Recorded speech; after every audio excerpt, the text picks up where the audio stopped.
சிவாஜி கணேசன் அவர்கள் நாடகங்களில் நடித்து கொண்டிருக்கும் போது ஒரு சினிமாவில் நடிக்க தேர்வானார். மேக்கப் டெஸ்ட் முடிந்த பிறகு அவரை நிராகரித்து விட்டார்கள்.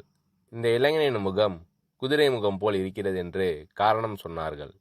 இப்படி புறக்கணிக்கப்பட்ட சிவாஜி கணேசன் அவர்கள்தான் நடிப்பில் உச்சத்தை தொட்டு நடிகர் திலகம் என புகழ் பெற்றார்.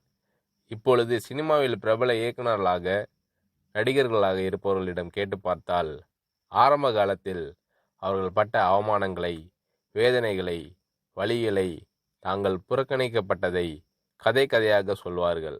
எந்த வெற்றியுமே சுலபமாக கிடைத்து விடுவதில்லை. சுலபமாக கிடைத்த வெற்றிகள் பெரும்பாலும் நிலைத்ததில்லை. நீங்கள் எப்படி மற்றவர்களால் புறக்கணிக்கப்படக்கூடாது என்று நினைக்கிறீர்களோ அதேபோல்தான் மற்றவர்களையும் நீங்கள் புறக்கணிக்கக்கூடாது.